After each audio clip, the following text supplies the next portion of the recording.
تاسو ټولو ته مبارکي وایم او د ډیپلوماسۍ د انسټیټیوټ له استادانو مسؤلینو نه مننه کوم چې دغه فرصت یې په ډېر ښه شکل برابر کو او ښه مدیریت کو او تر دا نن ورځې راورساوه. ورونو، الله تعالی موږ تاسو ته په هره برخه کې ډېره ښه لارښوونه کړې، هره لاره یې راښولې. دغه د تعلیم او تعلم او د خدمت او د مبارزې په برخه کې الله تعالی درې بهترین اصول موږ تاسو ته راښولي دي. اوله خبره دا ده چې کله ملا تړې د میدان ته راوځې نو په الله تعالی به توکل کوې. ومن یتوکل علی الله فهو حسبه. چې په الله تعالی د توکل وکړو او په جرأت راوړاندې سوې بیا به څه کوې؟ بیا به کوشش کوې، محنت به کوې، خواري به کوې، ځان به یو ځای ته رسوې. لکه الله تعالی چې فرمایي چې والذین جاهدوا فینا لنهدینهم سبلنا. هغه څوک چې د الله په لار کې کوشش کوي، مجاهده کوي، الله تعالی هغو ته لارې ښیي. او بیا په دې لاره کې د تګ دپاره، د مزل دپاره، د کامیابۍ دپاره طبعا یو الله تعالی پرده، انسان نیمګړی ده، ضرورت لري، په هره خبره خو څوک نه پوهېږي. نو بیا به څه کوې؟ فاسألوا اهل الذکر ان کنتم لا تعلمون. بیا له علماو نه، له پوهانو نه، له استادانو نه څه حاصل کوي. نو بیا به تاسې هدف او منزل ته ورسېږئ. نن الحمدلله موږ تاسې ټول په الله تعالی هم توکل کړی. که د جهاد د سنګر او د غزني او د پیري او د زخم او د شهادت او د هجرت او د مجاهدې خوارۍ وي، هغه هم الحمدلله وختې. او نن که د زده کړې میدان ده، هم د استادانو په حضور کې م غونډې ماتې کړي دي، ورته ناست زده کوو به یې، ځان به تر یو ځایه رسوو. لویه خبره دا ده ورونو، ستاسې ځوانان یاسته، تاسې مستقبل لرئ، د دې ملت سترګې هم تاسې ته دي. کوشش وکړئ دغه څه چې تاسې حاصل کړو دا کفایت نه کوي. دې په کټ تاسې یو نور زده کړې او مطالعې ته اماده کړاست. تاسو ته هغه لویې لویې خبرې در وښولې چې اوس تاسې د هغو په رڼا کې بیا مطالعه کولی شئ. اوس به تاسې مطالعه کوئ، تاسې به خواري کوئ، تاسې به له خپلو استادانو سره رابطې ساتئ، تاسې به د هېواد او د نړۍ سیاسي و، نظامي و، امنیتي و، اقتصادي حالات ټول څارئ تر څو د تاسې استعدادونه وده وکړي.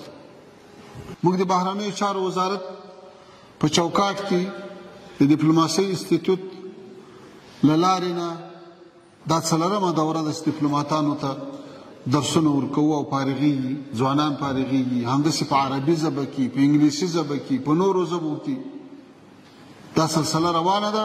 او له دې سره به د اسلامي امارت قدرونو استعدادونه وده کوي. همدغه وده به زموږ تاسې آینده امید وي. موږ که په علمي ډګر کې قدمونه وانخلو، ځان پوه نه کړو، په ځان خواري تېره نه کړو، د دنیا په حالاتو خبر نسو، د وطن له نزاکتونو نه خبر نسو، له خپل تیر تاریخ نه خبر نسو، بیا خپل راتلونکی هم نسو جوړولی. ما او تاسې په خپل کور کې فکر وکړو څومره ډېرو کړنو ته ضرورت لرو، او دا هرې برخې ته چې ته فکر کوې هغه یو مسلکي غواړي. که ته ټوله کورنۍ راټوله کې د یو ماشوم تبه دې وي، علاج یې نسې کولی، ته څو ډاکټر ته یې نسې، ته په خپله یو ګروپ نسې جوړولی، ته په خپله جامع نسې جوړولی. نو د هر فن دپاره رجال سته او دا ټولنه ورته ضرورت لري. بل ورونو، کوشش وکړئ، تاسې ځوانان یاسته، ټول عمر هغه استعدادونه له ټکرو سره مخ شوي، له مخالفتو سره مخ شوي، حتی د دنیا او آخرت تاوان سره مخ شوي دي چې هغه له خپلې ټولنې نه لار جلا کړې ده. هغوی د خپل نظام، د خپلو اکابرو، د خپلو علماو، د خپل قیادت توصیې او لارښوونه او هدایات او پالیسۍ په نظر کې نه نیولې. نو ډېر کوشش کوئ له خپل قلم سره ډېر احتیاط کوئ، له خپلې ژبې سره ډېر احتیاط کوئ چې نه یو مسلمان درنه ازار سي، نه ګاونډی درنه ازار سي، نه یو هیواد درنه ازار سي، نه نظام ته تاوان ورسیږي او نه بیرته هغه تاوان په تا راوګرځي. کله کله داسې وارونه کېږي چې هغه بیرته په همغه ټولنه یا په همغه شخص باندې راګرځي. تاسې باید په دې کې ډېر محتاط واوسئ. هر حرف چې لیکئ، هره کلمه، هره خبره چې کوئ، په دې باید فکر وکړئ چې آیا دا په اسلام کې جواز لري؟